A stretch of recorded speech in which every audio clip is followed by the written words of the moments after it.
Hey everyone, welcome back to Engelbard Gaming. I'm going to do something a little different today. I'll be taking a look at sequels to games that you maybe didn't know had them. And hold up, don't leave yet. I know this is well-trod ground here on YouTube, so I'm making sure to cover games that I haven't seen done to death on other channels. Now obviously YouTube is a big place, so I'm sure these games have all been covered somewhere on here, and I'm not claiming to be the first or only source where you'll see info about them, but still, stick around, watch it, you'll enjoy it. Super quick note, I'm not going to cover a lot of games that I've done videos on before on the channel. I've shown you things like Super Burger Time, Q*bert's Cubes, Double Dribble Playoff Edition, Human Killing Machine, and a whole bunch more in prior videos, so I'm not going to retread that ground here today. Final quick note, this is also going to be the first video on the channel where I really delve into and cover some PS3 era releases. But hey, time marches on, so why not? Alright, let's get on with it. We begin with a Konami arcade classic from way back in 1985. You'll either know this game as Russian Attack if you're from the US, or Green Beret if you're not. It's a simple game where you run from left to right while stabbing enemy soldiers with a knife and occasionally picking up grenades, bazookas, or flamethrowers as you traverse 4 increasingly difficult levels to save a bunch of POWs. There were ports to a lot of home computers, and it also made its way to the Famicom/NES in what can credibly be argued is an improved version of the game with 2-player simultaneous play and additional levels. Personally, I really enjoyed the arcade, Commodore 64, and NES versions of this game back in the day. But maybe you didn't know that in 1989, Konami released an arcade follow-up/sequel called Missing in Action, or MIA. The graphics are improved, as is the sound, even though it still mainly goes the percussion-only route for the main level music. It does have stage end music, where boss fights would be if the game actually had any boss fights. So how is MIA? It's not great, to be honest. There are a few variations of this game that change things up a bit, but I'll give you the gist. In some releases, the order of the first 4 stages is randomized, and the second stage scrolls from right to left instead of left to right. And there are 6 stages in total. Your main attack is still the knife, but like Russian Attack, you can pick up grenades, a rocket launcher, or flamethrower. MIA adds a machine gun to the mix. Unlike Russian Attack, you have a dedicated button for selecting which weapon you want to use. This game uses 3 buttons, by the way. One for the knife attack, one to fire your alternate weapon, and one to switch between alternate weapons. To jump, you press up on the joystick just like the old days. It's a simple game, but it's kind of a fun throwback. And if you make it to the end, you'll probably hate this part I'm showing you right here. But wait, you didn't think that was all I was going to talk about, did you? Russian Attack had another sequel that you maybe didn't know about that was available on the PlayStation 3 and Xbox 360. Did you know that it's also a Metroidvania-style game? This one came out in 2011 and doesn't have the best reputation. It's called Russian Attack Expatriate.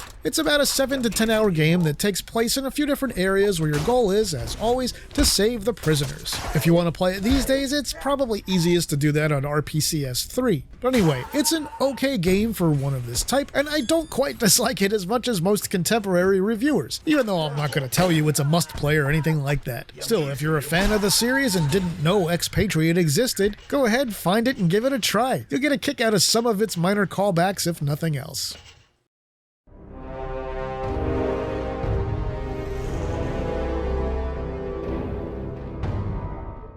Thanks to the hugely successful games and TV show, I'm going to guess that plenty of you know what the Fallout series is these days. It began life as an isometric RPG for PCs back in 1997, followed by an isometric RPG sequel, and then a tactics game, before leaping into 3D with the massively popular Fallout 3, followed by the equally massively popular Fallout New Vegas, then Fallout 4, and the controversial Fallout 76. But maybe you didn't know that Fallout had a console-exclusive game called Fallout Brotherhood of Steel, released in 2004 for the PlayStation 2 and original Xbox. That puts it after Fallout 1, 2, and Tactics, but before Fallout 3. And it's not the more traditional RPG that fans of the series probably expected. Nope, this title from Interplay is an overhead action RPG that has more in common gameplay-wise with games like Diablo than it does with the other Fallout titles. It wasn't well received by critics in its own time, with scores running the gamut from really low to fairly high. The game didn't sell well at all, which is why it never saw a direct sequel of its own. Is it worth playing today if you're a massive Fallout fan? Well, maybe. There's a little fun to be had here, and you might get a kick out of some of the dialogue and just some of the general weirdness of this game and its use of Fallout lore. It's a little clunky, slow, and dull to be honest, but it has the post-apocalyptic trappings that some fans will dig seeing in a different type of game. It's also relatively short. If you can stand the sometimes glacial pace, you'll probably finish this one in about 14 to 20 hours your first time through. As a Fallout fan, I have to say I don't think this game is particularly great, but who knows, maybe you'll like it, so go ahead, hunt it down and give it a shot.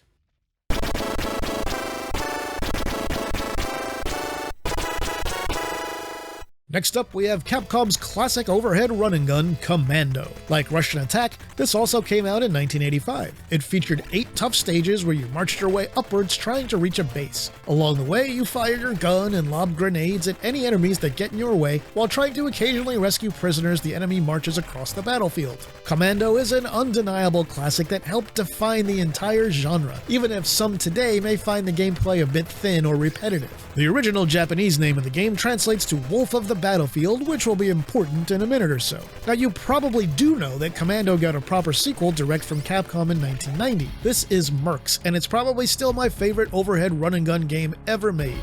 It brought the gameplay up to the standards of the 16-bit era, featuring multiple weapons, each of which could be powered up multiple times, a much bigger variety of enemies, and up to 3-player simultaneous play in the arcade version. I love this game, but I won't spend more time on it in this video because, like I said, you probably know this one. The game that you maybe didn't know is Wolf of the Battlefield Commando 3. This one came out digitally in 2008 for the PlayStation 3 and Xbox 360, and I was jazzed and ready for this game's release. I bought it on PSN shortly after it came out, and well, was pretty much instantly let down. This game is a twin-stick shooter now, which is fine in and of itself, but the game wasn't made by Capcom internally, it was made by Backbone Entertainment, and they clearly didn't understand what made the original games, particularly Mercs, so great. Commando 3 here has incredibly long and boring levels. How long? The first level takes almost 6 minutes if you're playing alone, and the second level takes about 8. The first 3 levels of this game are about as long as all 7 levels of Mercs and its ending. And the less said about the art style here, the better. It's really repugnant. And the music is just bland and utterly lifeless. Aside from some visual and some power-up callbacks, they could have really called this game anything, and it's clear why history has basically forgotten this one. Oh well.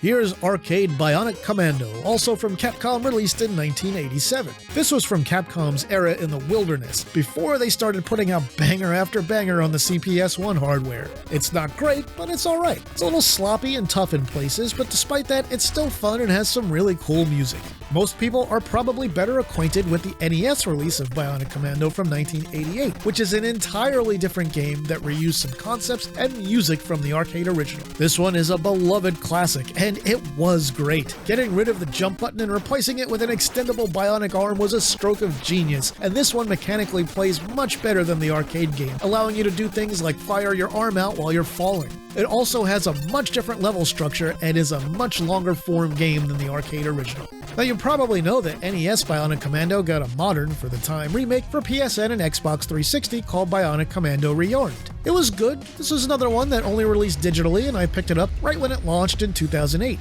This one was developed by Swedish game development house Grin, who I'll talk more about in just a moment. Grin updated the gameplay to make it a little more complex, adding some new elements to the original while keeping most of the structure intact, and it was well done. Some of the physics are a little questionable here and there, making it sometimes easy to do things like end up on platforms you didn't want to be on. But overall, this is a solid remake that I recommend everybody try out. Now, you might think I'm about to talk about the 2009 Bionic Commando release for the PS3 and Xbox 360, also developed by Grin. If you think that, well, you're wrong! That game, by the way, is terribly underrated in my opinion, and its poor performance was a major factor in Grin's shutdown soon after, in August of 2009. If you've never played this one, I seriously recommend finding a copy and giving it a try. Critics were way too harsh in 2009. But no, we're here for something else today, for you see, there was a sequel to Bionic Commando Rearmed that you maybe didn't know about that was called, appropriately enough, Bionic Commando Rearmed 2, and it released in 2011 for the PS3 PS3 and Xbox 360. But wait, I hear you say through your screen, didn't you say Grin shut down in 2009? Well, I sure did. This one was developed by Fat Shark. You may know Fat Shark if you're a Warhammer fan these days, but Bionic Commando Rearmed 2 was one of the earliest releases they worked on, and it's okay. It's not a disaster or anything, but it's definitely not as good as the original or the first Rearmed. Fat Shark added a jump button, which fans of the series may see as sacrilege for a 2.5D entry in the series like this one, and one issue with the game was that the developers, like so many others of the era, decided to make the levels way too long in some instances. The music is kind of semi-retro, and the game does use a lot of classic design elements, so if you love Bionic Commando or really loved Rearmed, you might want to give this one a look. It works fine on RPCS3, so sure, go ahead and check it out. You might like this one, it's really not bad.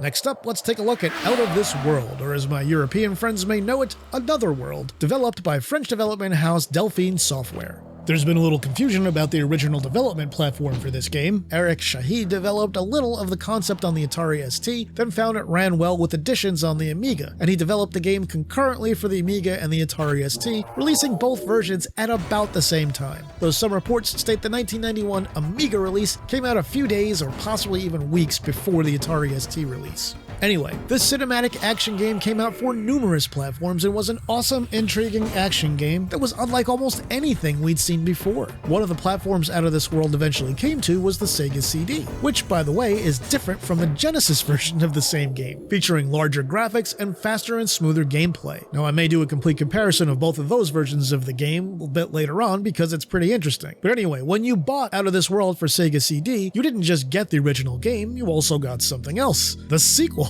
And I'm going to talk about that today, and this sequel that you maybe didn't know about was called Heart of the Alien. The original creator of Out of This World, again Eric Shahi, hated Interplay's Heart of the Alien after it was made. Shahi was open to seeing a sequel of sorts that followed the events of the first game, but from the perspective of the alien buddy. However, that's not exactly what the game ended up being, and Shahi quickly said the game was not what he had envisioned, and that it's not considered an official canon sequel. These days, those who know about this game tend to hate it, but this is one of those instances where I really don't think that's fair. It's not as good as the original in many ways, I won't argue that. It's more esoteric, and you'll probably need to look at a guide to figure out what to do in some scenes, but it's still an interesting game if you can get past the difficulty and amount of trial and error you'll have to do. Contemporary reviews of Heart of the Alien were a lot kinder than the general gaming public is today, but to this day, the Sega CD is the only platform that has an official version of Heart of the Alien, while Out of This World has been ported to practically everything with a microchip in it. There are some unofficial ports to platforms like the Amiga, Dreamcast, Game Boy Advance, DS, and more if you want to search for those and see how they are. But anyway, I think most fans of the original Out of This World will probably like Heart of the Alien if they really give it a chance. Again, I strongly recommend a walkthrough because it's easy to get stuck even in the very first scene.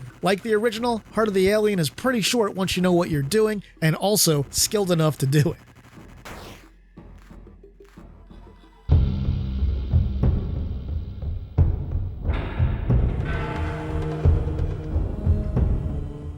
Now we're taking a look at Flashback. This was also developed by Delphine Software and came out in 1992 for numerous platforms, including the Commodore Amiga that had served as one of the primary platforms for Out of This World. Flashback, however, was almost definitely better known for its console releases, which included versions for systems like the Genesis, SNES, Sega CD, 3DO, Jaguar, and more. I'm showing the Sega CD version in this video. Flashback is another cinematic platformer, but it feels more like Prince of Persia crossed with Out of This World than just plain old Out of This World. There's more complex platforming and action in Flashback. Lots of people really love this one, but to be perfectly honest, I've always had a hard time enjoying it on any platform. It's just not my thing, but I am well aware that lots of people love it, so I'm not criticizing the game or its many fans. Flashback just didn't gel with me, and I've tried so hard to appreciate it and see what others see in it. Now, even if you loved Flashback, maybe you didn't know that Flashback had a 1995 sequel from Delphine called Fade to Black. This time, it only released on 2 platforms, the original Sony PlayStation and MS-DOS. Also this time around, the game is full polygonal 3D.